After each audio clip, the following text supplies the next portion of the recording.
Hello everyone, welcome to my channel Archive Maths. I am Rajshekhar.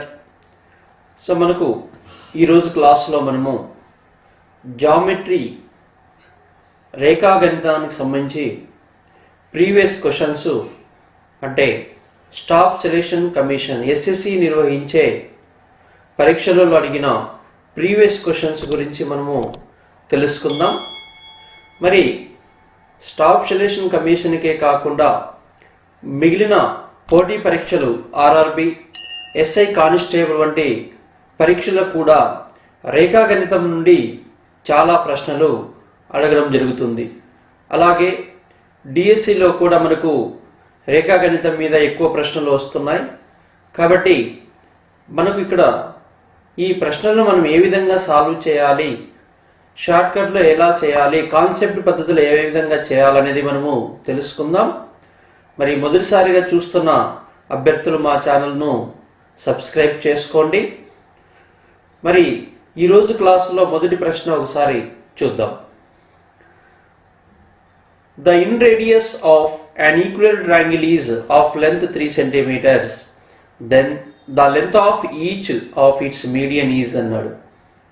అంటే ఒక సమబాహు త్రిభుజంలో అంతర్వృత్త వ్యాసార్థం 3 సెంటీమీటర్లు అయితే ఆ సమబాహు త్రిభుజం యొక్క మధ్యగత రేఖ పొడవు ఎంత అనేది మనకు ప్రశ్న. అయితే ఇక్కడ మనకు ఒక బేసిక్ పాయింట్ తెలుసుకోవాలి.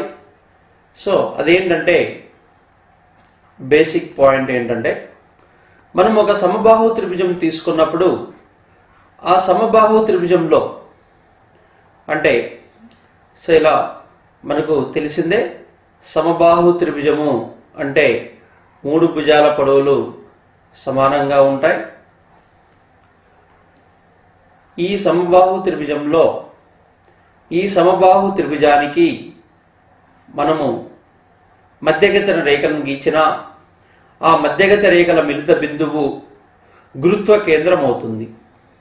అంటే సో ఈ విధంగా మధ్యగత రేఖ అంటే ఒక శీర్షం నుండి దాని ఎదుటి భుజానికి, ఒక శీర్షం నుండి దాని ఎదుటి భుజం మధ్య బిందువుకి గీయడం. సో ఈ విధంగా మధ్యగత రేఖ గీస్తే మనకు ఆ మధ్యగత రేఖ మిలిత బిందువు గురుత్వ కేంద్రం అంటాం జి. అప్పుడు ఏజీ ఇస్టు జి డి పొడవు. ఈ నిష్పత్తి ఎలా ఉంటుందంటే మనకు 2:1 రేషియోలో ఉంటుంది. అంటే శీర్షం ఎటువైపు అయితే ఉంటుందో అట్లా 2 పార్ట్స్. సో తర్వాత మనకి ఇక్కడ 2:1 రేషియోలో అంటే centroid divides each median in the ratio of 2:1 అనమాట. సో గురుత్వ కేంద్రము ప్రతి మధ్యగత రేఖను 2:1 నిష్పత్తిలో విభజిస్తుంది అనే విషయం మనకు తెలిసిందే. అలాగే మనకు సమబాహు త్రిభుజం తీసుకున్నప్పుడు ఈ సమబాహు త్రిభుజం యొక్క ప్రతి కోణానికి కోణ సమద్వీఖండన రేఖలు గీస్తే, అంటే ఇలా కోణ సమద్వీఖండన రేఖలు గీచినప్పుడు సో ఈ కోణ సమద్వీఖండన రేఖల మిలిత బిందువు మనకు ఐ అంతర్వృత్త కేంద్రం అని చెప్తాం. సో మరి దీని నుంచి ఇక్కడ మన పర్పెండిక్యులర్ ఈ ఐడి వ్యాసార్థంగా తీసుకొని మనకు వృత్తం గీస్తే అది అంతర్వృత్త వ్యాసార్థం, అంతర్వృత్తము ఏర్పడుతుందన్నమాట. ఇక్కడ సమబాహు త్రిభుజంలో ఐ అలానే సెంట్రాయిడ్ జి ఒకే బిందువును కలిగి ఉంటాయనేది మనకు క్లియర్.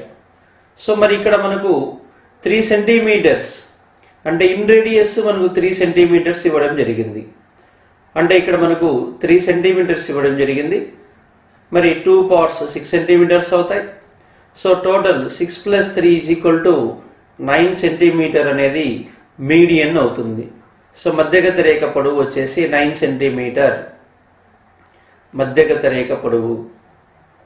సో మధ్యగత రేఖ పొడవు ఎంత వస్తుందంటే మనకు 9 సెంటీమీటర్లు వస్తుంది అనమాట. సో ఈ విధంగా మనము చేయవచ్చు. Right, option 4. Right, next question చూద్దాం. సెకండ్ క్వశ్చన్ చూడండి.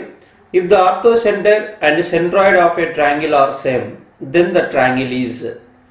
సో మనకు ఒక త్రిభుజంలో లంబ కేంద్రము మరియు గురుత్వ కేంద్రము ఒకే బిందువును సూచిస్తే ఆ త్రిభుజము పేరు ఏది అన్నాడు. సో ఇక్కడ మనకు ఒక బేసిక్ పాయింట్ గుర్తుంచుకోవాలి. సో ఆ బేసిక్ పాయింట్ ఏంటంటే మనకు ఆల్రెడీగా తెలుసు, ఒక సమబాహు త్రిభుజం, సో ఈక్విలేటరల్ ట్రయాంగిల్ తీసుకున్నప్పుడు, సమబాహు త్రిభుజం తీసుకున్నప్పుడు, సమబాహు త్రిభుజం. సో మరి ఒక సమబాహు త్రిభుజం తీసుకున్నప్పుడు ఆ సమబాహు త్రిభుజంలో మనకు అంటే 3 భుజాల పొడవులు సమానమని తెలుసు మనకు. ఈ సమబాహు త్రిభుజంలో మనకు ఇన్సెంటర్ అంటే అంతర్వృత్త కేంద్రం, అలాగే పరివృత్త కేంద్రం ఎస్ సర్కమ్ సెంటర్, అలాగే గురుత్వ కేంద్రం జి, సో అలాగే మనకు లంబ కేంద్రం ఒకే బిందువును కలిగి ఉంటాయన్నమాట. అంటే ఒకే బిందువు వద్ద ఏర్పడతాయి. సో మనకు ఎందుకంటే ఇది సమబాహు త్రిభుజంలో మాత్రమే ఆ విధంగా ఏర్పడతాయి. 3 భుజాల పొడవులు మనకు సమానం కాబట్టి ఈ విషయం గుర్తుంచుకోవాలి. సో మనకు ఒక సమబాహు త్రిభుజంలో జి సెంట్రాయిడ్ గురుత్వ కేంద్రం, అలానే ఐ ఇన్సెంటర్ అంతర్వృత్త కేంద్రం ఇన్సెంటర్, అలాగే ఎస్ పరివృత్త కేంద్రం, సో పరివృత్త కేంద్రం, మరియు హెచ్ లంబ కేంద్రం, సో లంబ కేంద్రం. సో ఇవన్నీ ఒకే బిందువు వద్ద ఏర్పడతాయనే విషయం బాగా గుర్తుంచుకోవాలి. మరి ఇక్కడ మనకు ఇచ్చిన ప్రశ్నలో లంబ కేంద్రం మరియు గురుత్వ కేంద్రము ఒకే బిందువు వద్ద ఏర్పడితే ఆ త్రిభుజం పేరు ఏది అన్నాడు.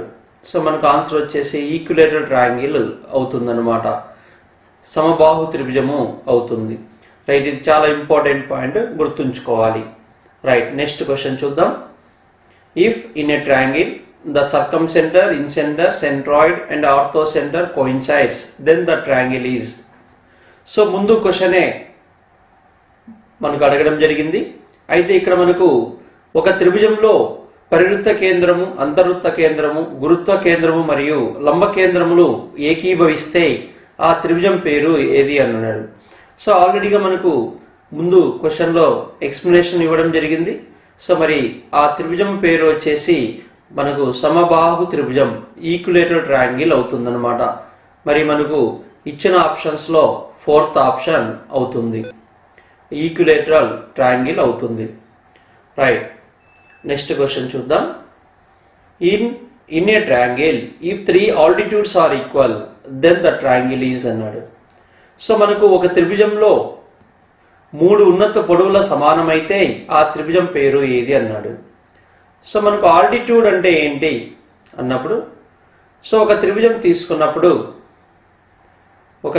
తీసుకుంటే మరి ఆ త్రిభుజం యొక్క శీర్షం నుండి, సో ఆ త్రిభుజం యొక్క శీర్షం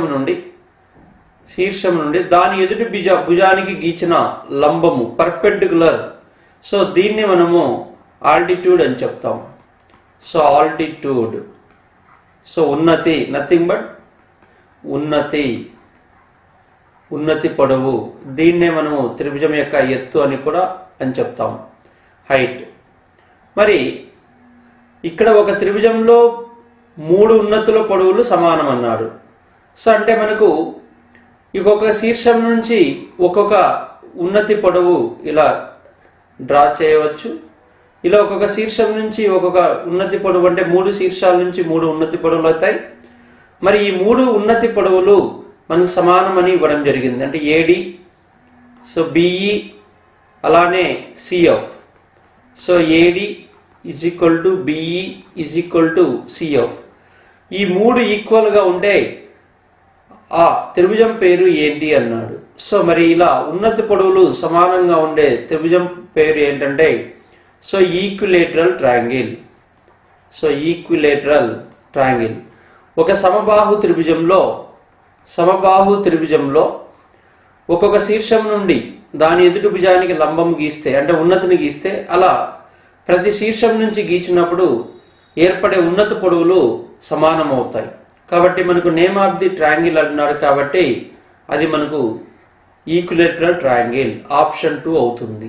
ఈ విధంగా చేయవచ్చు. రైట్, నెక్స్ట్ క్వశ్చన్ చూద్దాం.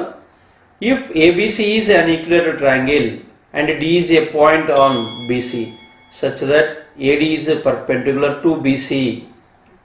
ఒక సమబాహు త్రిభుజం ఏబిసిలో బీసీ భుజంపై డి అనేది ఒక బిందువు మరియు ఏడి అనేది బీసీకి లంబము అయితే అని ఇవ్వడం జరిగింది. ఇప్పుడు మనము ఇచ్చిన కండిషన్స్ ప్రకారం త్రిభుజం ఏబిసి తీసుకుందాం. సో ఏబిసి ఇలా తీసుకుందాం. సో ఈ ఏబిసి అనేది మనకు సమబాహు త్రిభుజం అనేది ఇవ్వడం జరిగింది. ఏబిసి సమబాహు త్రిభుజం ఈక్విలేటరల్ ట్రయాంగిల్ అంటే మనకు 3 సైడ్స్ లెన్స్ ఈక్వల్ అనమాట. D is a point on BC such that AD is perpendicular to BC. అయితే ఇక్కడ మనకు ఏడి ఇలా ఏడి తీసుకొని ఇది ఎలా ఉండాలంటే పర్పెండిక్యులర్ టు బీసీ అని చెప్పాడు. సో మరి ఒక సమబాహు త్రిభుజంలో ఏడి ఏ నుంచి డి వరకు పర్పెండిక్యులర్ గీచినప్పుడు సో అది మనకు బీసీని 2 ఈక్వల్ పార్ట్స్గా డివైడ్ చేస్తుంది అనమాట. అంటే మనకు ఏబి పొడవు ఎక్స్ మీటర్స్ అనుకున్నప్పుడు అంటే భుజం పొడవు x meters r x units r x units అనుకున్నప్పుడు r meters whatever may be units x units అనుకున్నప్పుడు అప్పుడు బీడీ యొక్క లెంత్ ఏమవుతుందంటే అందులో సగం x/2 అవుతుంది. అయితే ఇక్కడ ప్రశ్న ఏమడిగాడు మనకు, so AB is to BD length ratio అడిగాడు.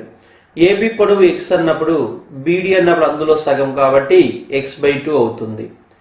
సో ఇక్కడ మనకు అంటే అర్థమేంటి, ఇక్కడ భుజం ఒక 1 యూనిట్ అయితే ఇది ½ యూనిట్ అవుతుంది. సో మనం ఎక్స్ క్యాన్సిల్ చేసిన 1:1/2 అవుతుంది. సో 2:1 అవుతుంది అనమాట. సో 2:1 రేషియో ఆన్సర్ అవుతుంది. అంటే మనకు ఆప్షన్ 3 అనేది ఆన్సర్. సో ఈ విధంగా మనం చేయవచ్చు. రైట్. సో మరి ఈరోజు క్లాస్లో మనము స్టాఫ్ సెలెక్షన్ కమిషన్కి సంబంధించిన ప్రీవియస్ క్వశ్చన్స్ గురించి మనము తెలుసుకోవడం జరిగింది. సో అంటే జామెట్రీ రేఖాగణితానికి సంబంధించిన ప్రీవియస్ క్వశ్చన్స్ ఏ విధంగా చేయాలి, కాన్సెప్ట్ పద్ధతిలో మనం ఏ విధంగా చేయాలి, షార్ట్కట్లో చాలా సింపుల్గా మనం ఏ విధంగా సాధించవచ్చు అనేది తెలుసుకోవడం జరిగింది. మరి అభ్యర్థులు ఈ ప్రశ్నలను కొంచెం బాగా ప్రాక్టీస్ చేసుకోవడం వల్ల, ఈ కాన్సెప్ట్ తెలుసుకోవడం వల్ల వీటి మీద మంచి స్కోరు సాధించవచ్చు. సో మరి ఈ జామెట్రీ అనే టాపిక్ మీద చాలా వీడియోస్ మీకు చేయడం జరుగుతుంది. సో అందులో భాగంగా మనకి ఈరోజు ట్రయాంగిల్కి సంబంధించిన అప్లికేషన్ ప్రాబ్లమ్స్ మనము తెలుసుకున్నాం. మరి తర్వాత క్లాస్లో మరిన్ని అప్లికేషన్ క్వశ్చన్స్ ఈ వీడియోకి కంటిన్యూషన్గా ఈ చాప్టర్కి ఉంటుంది. మరి ఈ వీడియో కనుక మీకు నచ్చితే లైక్ చేసి షేర్ చేయండి. మరిన్ని వీడియోలు పొందడానికి మా ఛానల్ను సబ్స్క్రైబ్ చేసుకోండి. Thank you for watching. Thank you very much.